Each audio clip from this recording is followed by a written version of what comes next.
translation. Sean's busy, Eric's gone, and here I am. So I'm going to talk about conflict resolution from my point of view. I'm going to run through one of the role plays, probably, I think, because I also don't have the list of role plays. So we're going to talk about general skills, a framework to think about conflict resolution, a framework, because conflict resolution really is getting two people, getting all parties aligned to the same goal.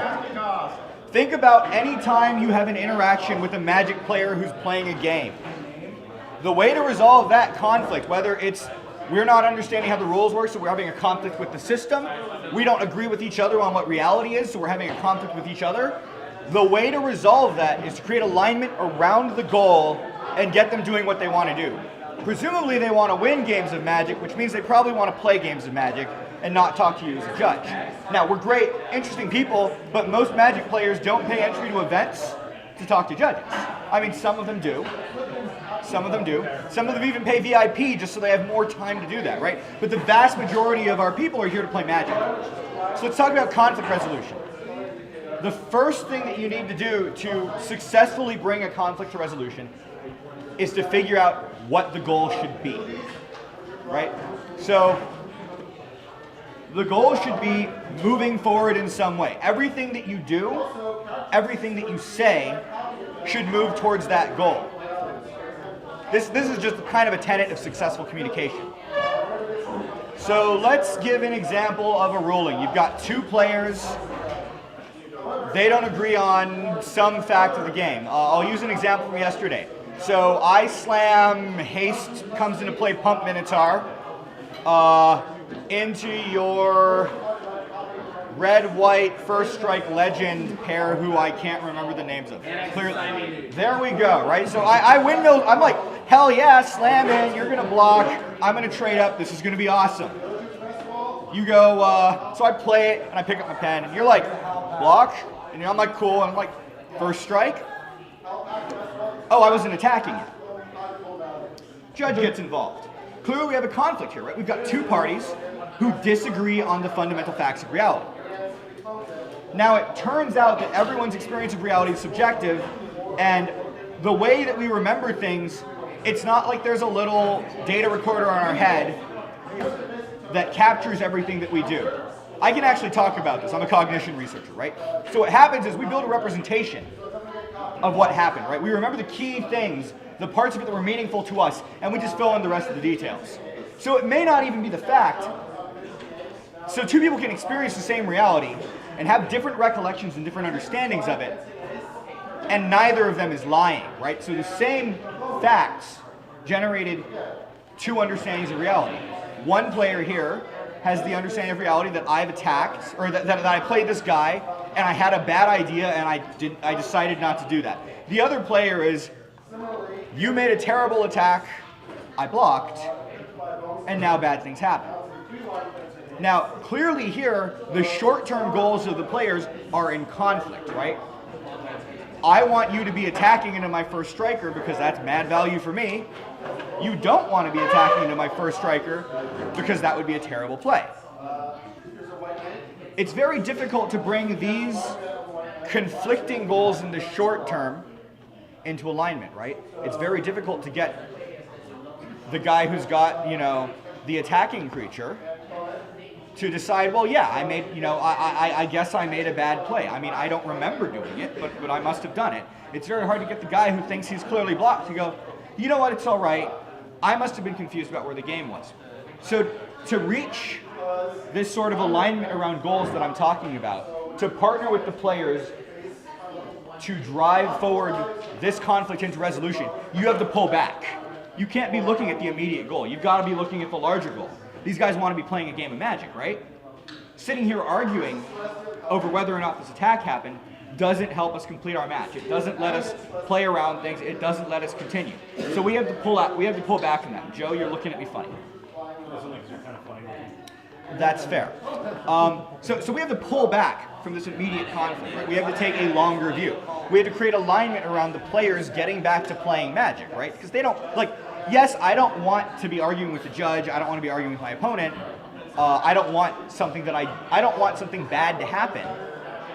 But I do want to keep playing. So you have to get buy-in You have to get buy-in. You have to get the people to commit to this shared goal, right? So both of the players, it's pretty easy to get buy-in. You know, like talking with the judge is lame. I'd rather be playing Magic.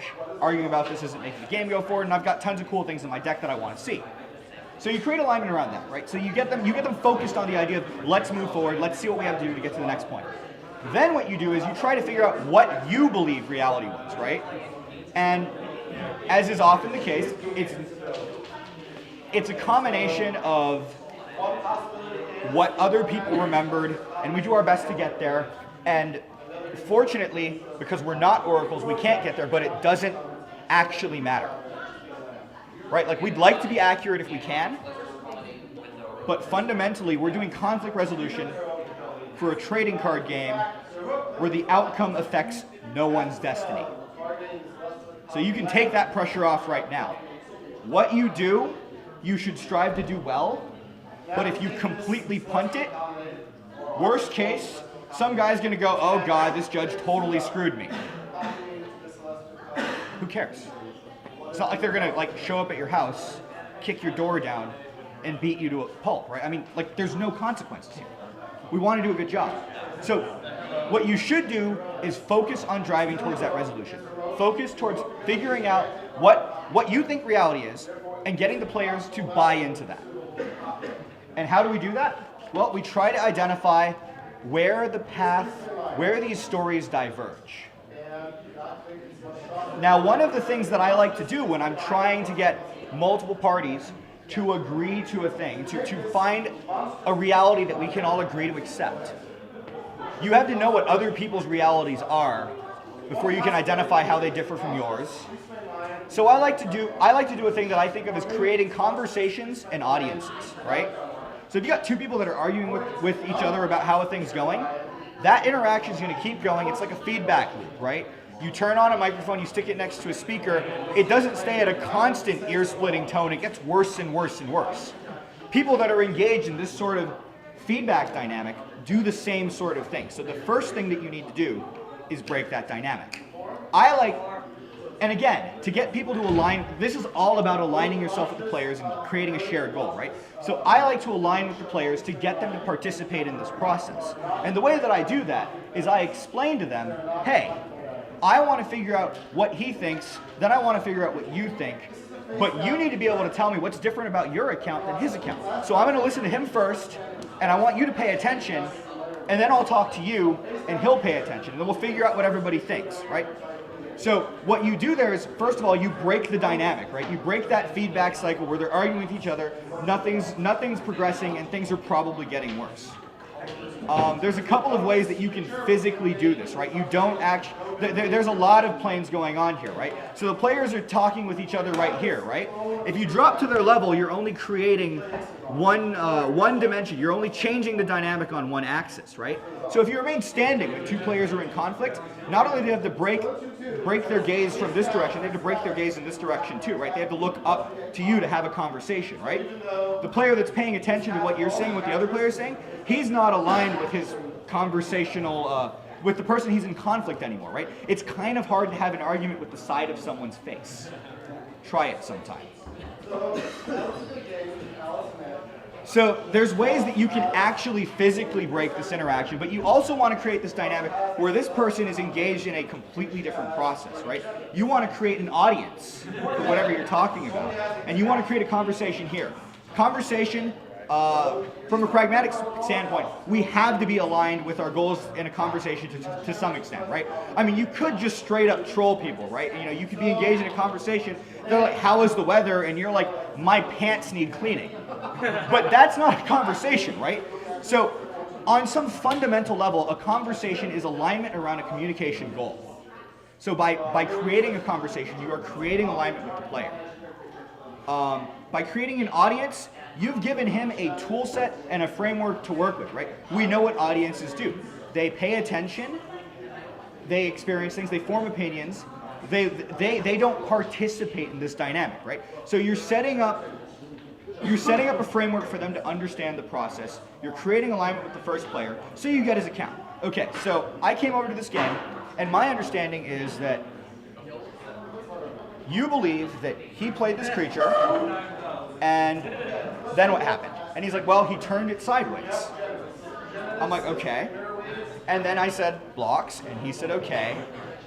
And then I said, first strike, and he said, I'm not attacking. Anytime the other player interjects, when you're getting that explanation, you just cut it off. You'll get your turn in a moment. I need you to be quiet. We, as the judge, as the person who's trying to resolve this conflict, need to enforce the structure in which we're doing so, right? We need to show people that they're going to get the same consideration and that this process is fair and designed to address their needs, right? So I enforce turn taking. That's one of our roles as somebody who's doing conflict resolution. If you enforce turn taking, they can't argue with each other. It's pretty hard to shout over the other guy if somebody keeps shushing you. It's just like arguing with the side of someone's face. It's not very successful. So you get the story. Then what you do to help create alignment with this player is you mirror that back. You verify that your understanding of what he's saying is complete and accurate. I like to paraphrase. I'm like, so just be sure you think that he played the dude, he turned it sideways, you blocked, you asked for first strike damage, then changed his mind. Okay, cool. What's your understanding of reality? Same deal. You know, you have him explain it. Okay, so what do you think happened? Okay, well, I played this guy, and then I sat there, and then I picked up my pen. Okay, that's very, very different, right? So we've identified that these players have a different understanding of reality. Now, typically, when you have this two different stories, you can start to investigate the differences between them. So the first obvious difference to me to ask questions about is, well, he says you turned it sideways. Did you do that? I mean, it seems rather difficult to misunderstand, like playing a card and then turning it sideways are two very distinct actions. Are you sure you didn't do that? How did he become confused about this? Player didn't have any good answers, right? But the point is, you look at the places where the accounts diverge, and you begin focusing there, right? And again, note the language that I'm using. I'm talking about creating alignment and understanding, right? I'm not saying you said this, you said this. I'm saying, so how did he become confused about what your actions are, right? Because ultimately, a game of Magic has a ton of communication in it, right? And it is to everyone's benefit. Absolute rules sharks aside, it is to everyone's benefit to have a clear understanding of what the game is. It makes the game go faster, it makes the game go smoother, and it allows us to complete our matches in a timely fashion, which is another pet peeve of mine. So we create alignment around what reality was. It turns out that I continue down this path. It's like, well, you agree that didn't happen? Okay, well, the next point where your accounts diverge is you picked up your pen. Why did you do that? To change the life totals. So why would you be changing life totals if you weren't attacking? I don't understand. You know what? You're right. It doesn't make sense that I would think that I'm not. It doesn't make sense that I would be changing life totals if I wasn't attacking. So I must have been attacking, and I just misremembered. Right? So right there, I've managed to come up with a way to help the player understand why I believe the reality that I do. And that's important, right? Because you can just tell a player, no, this is my understanding of reality, this is how we're going to do it. But ideally, you want to create alignment around it. You want the player to agree with your version of reality. This doesn't always happen. But you want the player to understand, at the very least, why you chose the version of reality that you did. And here, it's pretty clear, right? I chose the version of reality that I did because you picked up your pen. That, to me, seems like you're changing life total because you attacked. And he's like, okay, that makes sense to me, and you're right. That must be what I did. You know, that's what I did. Now, you could argue that instead I should have went down a DQ route, but that's a different talk. So we create alignment, and then to keep the conflict from continuing, we need to re-engage them in the cooperative dynamic that they're working on, right? Which is playing a game of Magic. Really good ways to do this is to remind them where they are in the game and get them back to playing it, right? It's like, okay, so we're in the middle of first strike, your guy's attacking, and we're gonna move on from there, okay guys? And all of this, you'll note, there's a lot of different techniques here, but they all serve the same sort of goal. Let's create alignment around a process and drive it to completion. Simon. Are you a fan of when it's arguments we need to proceed the game, we're going to play, please come and talk to me. So I think that that's a tool that you use later. So the question was, are you a fan of, if players just aren't going to agree with you, telling them, look, we've got to play this game, you can come talk to me afterward. If you have you can't spend your time arguing with the players, they need to get back to playing a game of Magic. That should be the goal. But you should try to create this sort of alignment around the goal so that they'll be able to re-engage with their game successfully rather than sit there fuming, tilting because the judge, totally screwed me or whatever, or I didn't get to be heard, right? And that's what this usually fundamentally boils down to. The players feel like they haven't been heard. So making people feel listened to is a fantastic way to reduce the amount of conflict that you experience in your daily life in delivering rulings in pretty much any context. Make people feel listened to. Now, if you can't explain it in a way that they understand quickly, if you make them feel listened to and open a chance for further dialogue by saying, hey, let's talk about this later, that's a successful way to get them back in the game. But you need to remind them why you're doing that. I seem to be having a hard time explaining this to you, and I'm sorry. I would like to talk to you about this further, but I really need you to get back into playing your game, and then we can talk about it after you're finished with your match, right? So another way to reduce the amount of conflict in your life is to own things, to take ownership of things.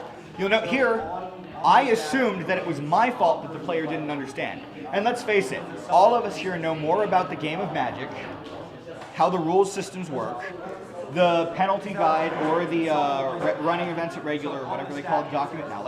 We understand more about this enterprise than the average player.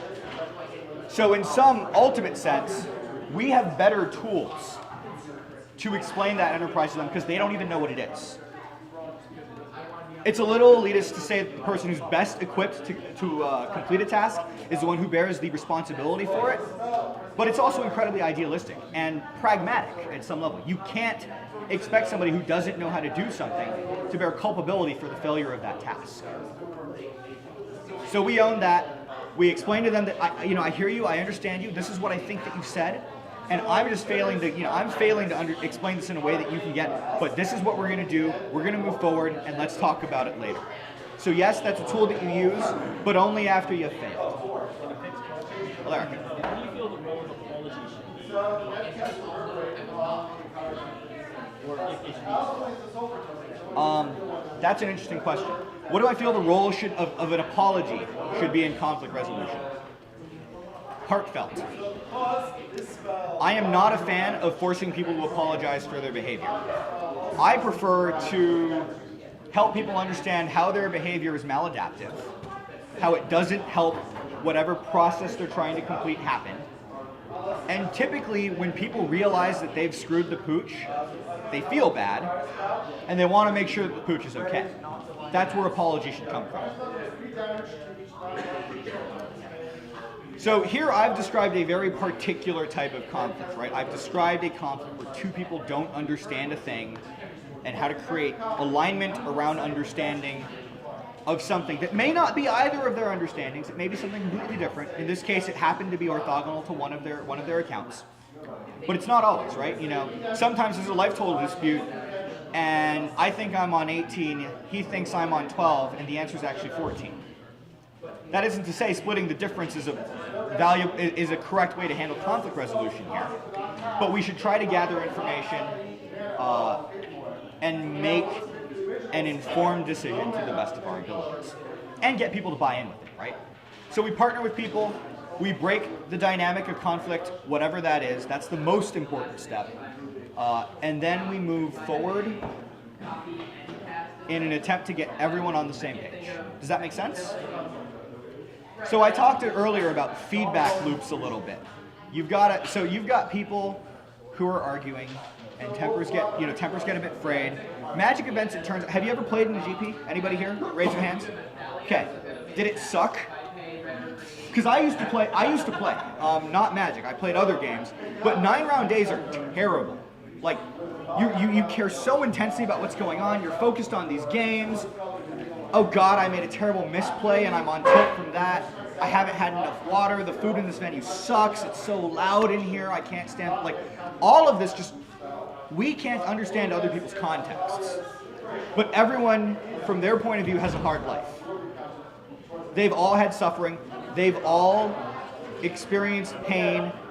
And we should understand that just because we need things to go smoothly doesn't mean that things have gone smoothly for them. And doesn't mean that they're in a position to come together as readily as we'd like, right? So we need to break feedback loops. We need to take care of people. Another way to reduce conflict in your life is to take care of the people around you, right? We take, like, if I see a player that's super stressed out, hey, do you need a moment? Do you need, how's your day going? Right? It turns out that you see that player who's like tilting off in the corner and you have a quick chat with him. He tells you about his bad beats. He feels like he's been listened to. He feels better. He doesn't flip the table next round. Moloku's bad for table flipping. Don't run Kamigawa limited events. Long story. So we want to take care of ourselves so that we're in a position to be as effective as possible, as empathetic as possible when we're trying to resolve a conflict. We want to take care of the judges around us so that they're prepared to do the same thing.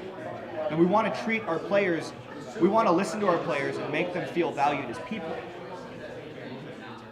so that they can understand that we're fundamentally involved in the same goal, that we want to have a fun event and that we can come together over that. But it turns out that long days of Magic are incredibly taxing for players and judges. I know that we're on our feet and they're sitting down, but they're probably more invested in each individual decision than we are, right?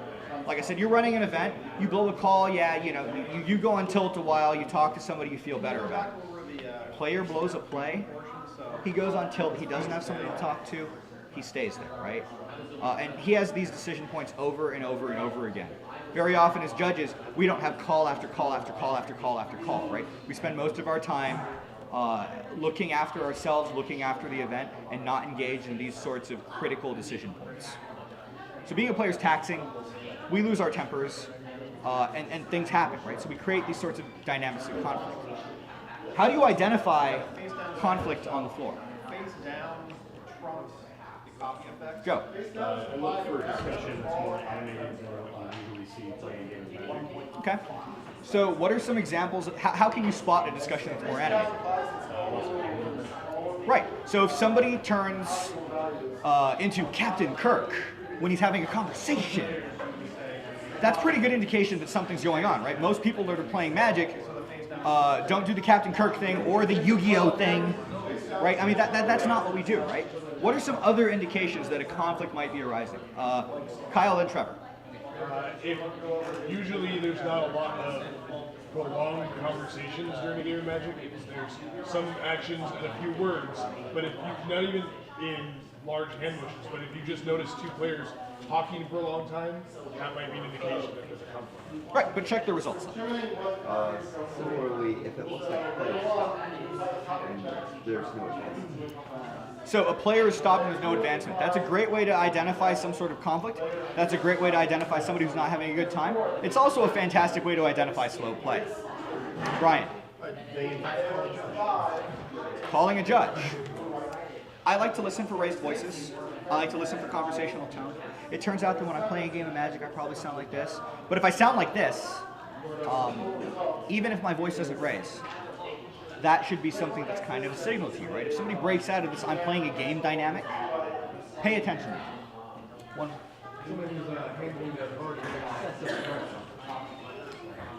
Like, I mean, they're like someone playing like a legacy game, and they're like slamming down like Right, right. So you know when you're, at some point you may call a draft, and we listen for the clicks to stop to know when to go to the next pack, or to know when to tell them to pick up their cards.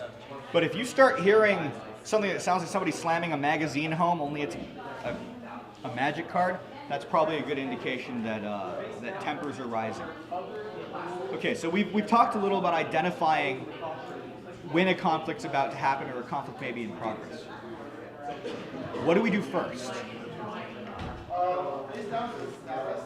Anybody?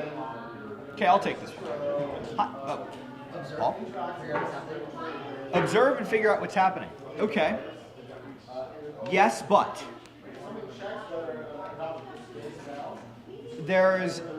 we want data. We want to be able to make good decisions. That's what data empowers us to do. but we also don't want to let things continue to escalate, right? Kyle. Get the players' attention and let them know that you're here to help solve their problems. Okay, get the players' attention, let them know we're here to solve their problems, right? Hey guys, how can I help you?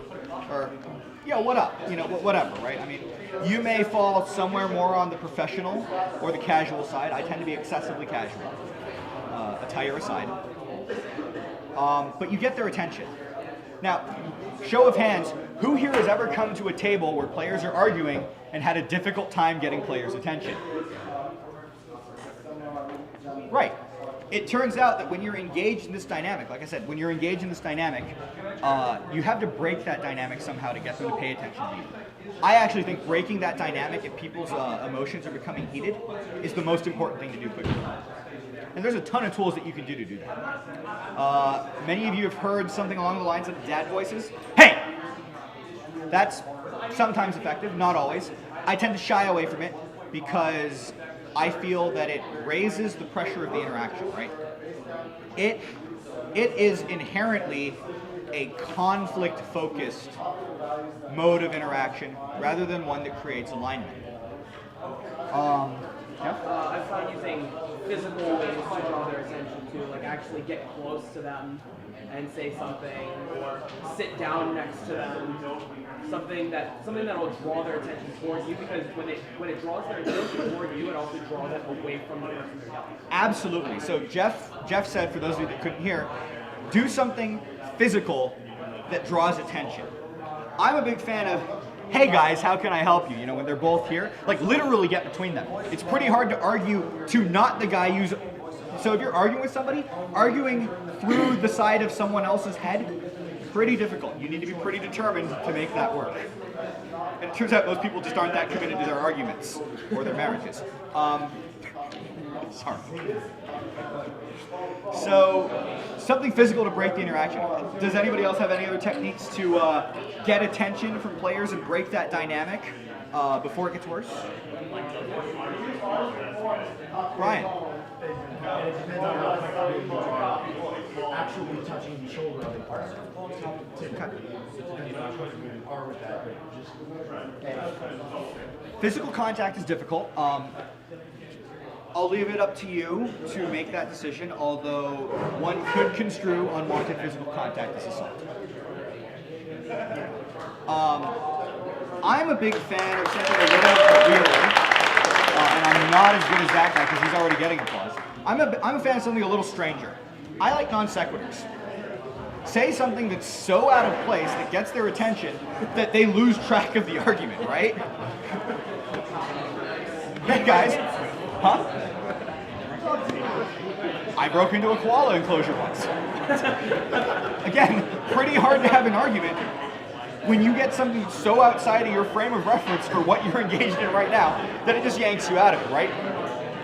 You break their suspension of disbelief, right? Okay, so be terrible. Be a Michael Bay filmmaker. Get their attention, right? It's like, there's no way that he would do that. What? What's going on, right? Like, you know, so do that, like that. That's another path that you can use. Get their attention. I don't care how you do it as long as you keep your pants on. Federico.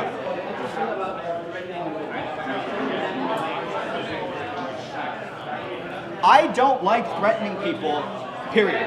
But especially when they're already in a position of conflict, what a threat does is it tends to escalate the situation. And our goal in conflict resolution is to stop the dynamic and keep it from escalating. So if what we do is we give them a threat, typically people react poorly when threatened. I think is fair. I know I don't react well when I'm threatened. Some of my biggest failures as a person and as a judge have been in response to threats, right? I mean, people don't deal with threats well. I'm not a fan of them. Now, explaining the consequences of their behavior is a different thing, but that's something that happens once you're already engaged in the enterprise of a conversation. And we're trying to. Okay, so we broke the dynamic. And as I said earlier, there's a bunch of different things that go into this dynamic, right? You can physically interpose yourself. You can get them engaged with you rather than with each other. You can force them to look at you rather than at each other, right? So you can think of it as you can think in multiple ways. How can I make it more difficult, as difficult as possible, in fact, for this interaction to continue as it has? Take them away from the table. Fantastic. So when players are really heated, if you pull somebody aside to get their side of the story, if you're at an event where you have other staff, call a second judge for backup. Get the other judge to stay with that player, right? Because if I'm pulled away from the table and my opponent's sitting here, my opponent's thinking, well, geez, he can tell the judge whatever he wants, and I'm just being ignored. My needs aren't being seen to. I'm not as important. This is unfair. I don't know what's going on. That can be a bad dynamic. It's better than them yelling at each other, certainly. And it's an easier way to get one side of the story. But it doesn't allow them to compare their stories, and it can create the impression that somebody is not being looked to. But this is a fantastic tool when you've got other judges to back you up. Paul. One thing I like when you keep the way is to put the player in between their table and you, and put their faces on you and not get Absolutely. If you're going to pull somebody away from the table, pull them away from the table in a way that doesn't allow them to look at the source of their frustration. So we break up the conflict, we gather the information, we create alignment around it, but our job's not done yet. Because it turns out that in a place where conflict has already happened, it's a verdant ground for more to appear, right? Think of conflict like, think of it like breaking inertia, right? You've got this inertia where we're not in conflict, and then you've broken that inertia, and we've sort of got this train in motion. You've got to do stuff to get that train to stop when you get them back there, right? That might mean, hey guys, are we okay? We create alignment around where we're going with this thing. If somebody's excessively upset, give them time. I mean, if you pull somebody from the table and you have to give a 3-minute time extension so this guy could, do his woosah or whatever and get to an okay place, that's way better than having to come back to that table and spend 10 minutes resolving the next conflict, or worse, right? I mean, make sure that players are ready to engage in the cooperative enterprise. Set them up for success in that, and if it means it costs you a little time for him to get some breathing space or whatever, that's okay. Now, we need to be careful in presenting this, right? One of the unfortunate realities of our society is that you need to be in control of your emotions, and it's shameful to lose control and not be okay. So don't go like, oh, do you need some time? That's not going to be helpful, right? That's going to make them feel bad. It's like, I actually advocate, if you think somebody needs time, could you step away from the table, please? I've got a couple of questions for you. It's like, I just want to make sure that you're okay and that we're, give them time, distract them. Don't make it about them needing time and them failing. Make it about a conversation with you. Get them away from the table, and then if you still think they need more time after you ask whatever, fluff questions that you have to distract them. Do you need a couple of minutes before you get back? It's like we can pretend to talk to you. You can grab some water or something. Are you okay? Okay, good. Let's go. Let's get back there and let's play that game of Magic. And then wish them luck, right? I mean, we want to show that we're all on the same side. Don't go good luck to you, right? Like, good luck, guys, right? Play that game. Score them points. Be sportier than the other sporting team. Did the odds be ever in your favor? No. So end to end, that's kind of how I think about conflict resolution. It's I take a very collaborative approach. It's not the only one. I think it's fairly effective. You may have different opinions, and I think that we've run out of time actually, which is amazing to me because I never give 45-minute talks. So this is new ground to me. What's up? It's been 32. We started at 1. We started at 1 because I was told I was getting 5 extra minutes and I was supposed to end at 1:30. So I thought my time was up. If my time's not up, because I heard like applause and stuff, but if you guys want to run through the role play scenario that I sort of vaguely remember, who wants to be the judge in the audience? You get to do fun stuff. I guarantee you this is going to be something you haven't encountered before, and then everyone else can see how effectively you handle that conflict, what tools you took from this talk to help manage that, what things you did differently that I didn't talk about that might be worth looking at. Does anybody want to be our guinea pig? Anybody? Yeah, sure. All right, you're the judge. Joe, you're the other player. Come on, go. I'm going to give you the scenario, okay? We have some sort of conflict. I'm going to call you a racial slur. Okay. You're going to call a judge. We're going to say it. Okay. So let's grab chairs action. Another pro judge tip: never stand when you don't have to. All right. So we're here playing a game of Magic. It's let's see, what's something that's sufficiently of great import? I guess it's like a GPT. So we're in a GPT. We're playing this game of Magic. Things have been getting a little heated.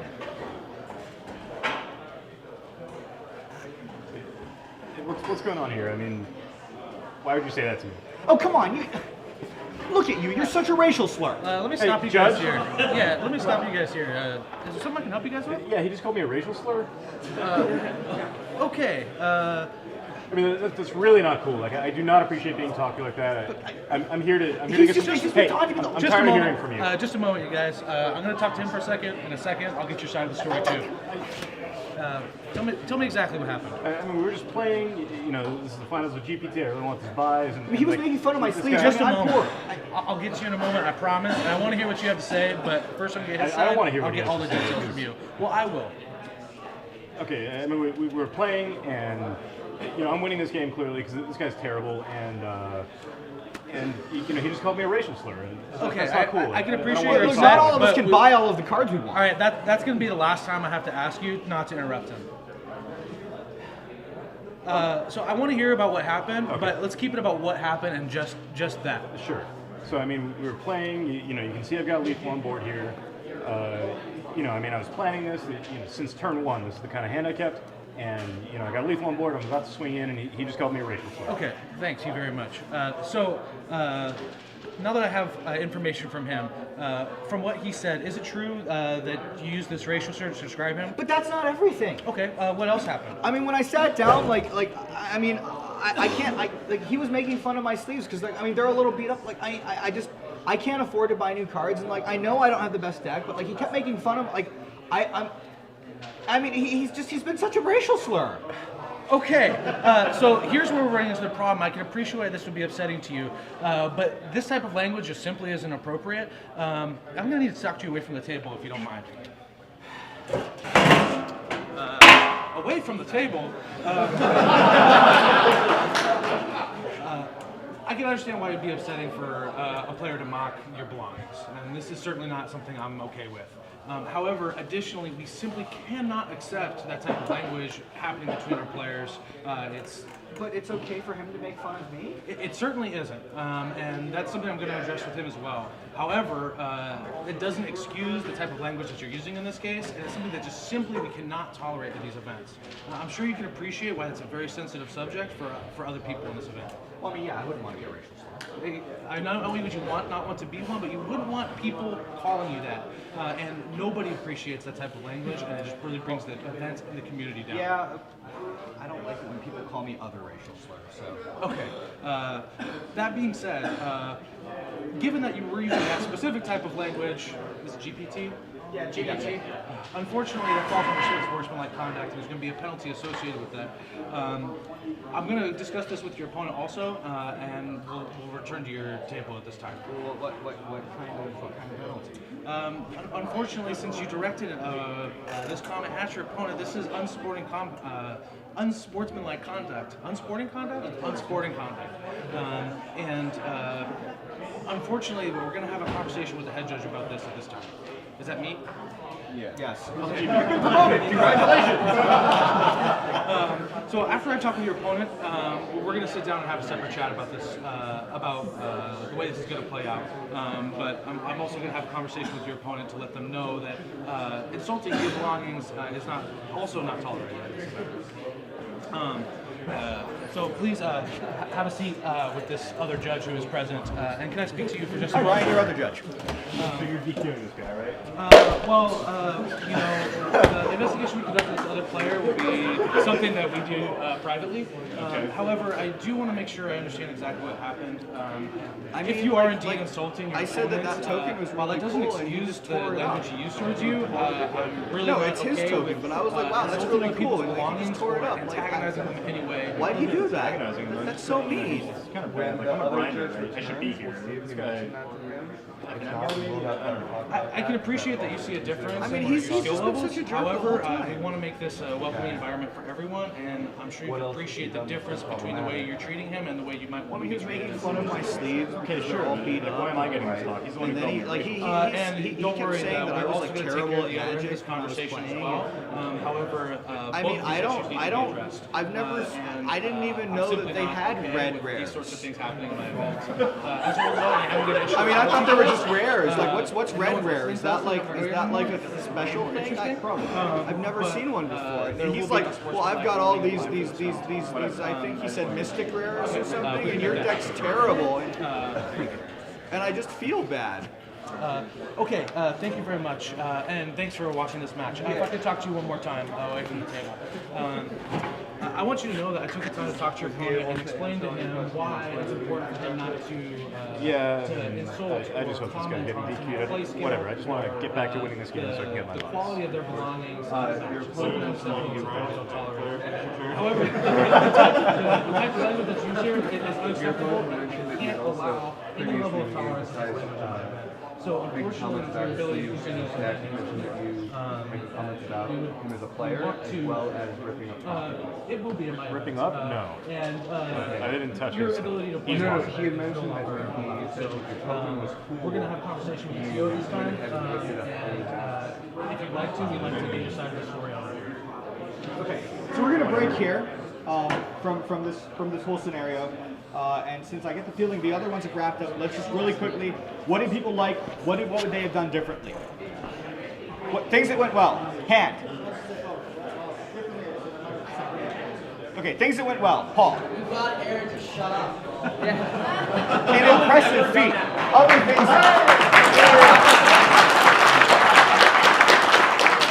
Other things that went well. I like how Chad said when he was discussing things with you and we were becoming a little bit heated, they said, okay, well, and you said, I'm also going to be discussing things with Joe. That's his other issue. I'm going to talk with him about his fight, acknowledging his fault. Good. Joe. So even though this is a role play scenario, Chad got involved right when we had our pretend conflict and not right when we had our pretend judge call. Yep, he got involved before I called you a racial slur. That's Yes. the first time that's happened. Yeah,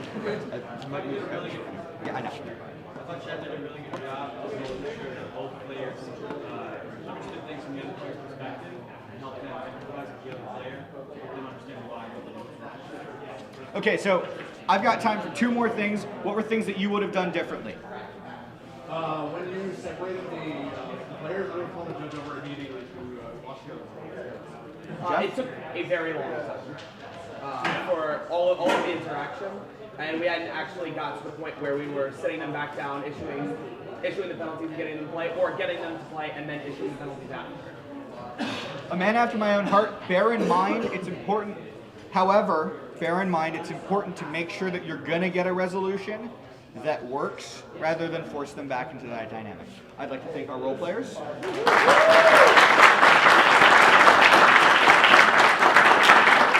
And thank you all for coming and for listening.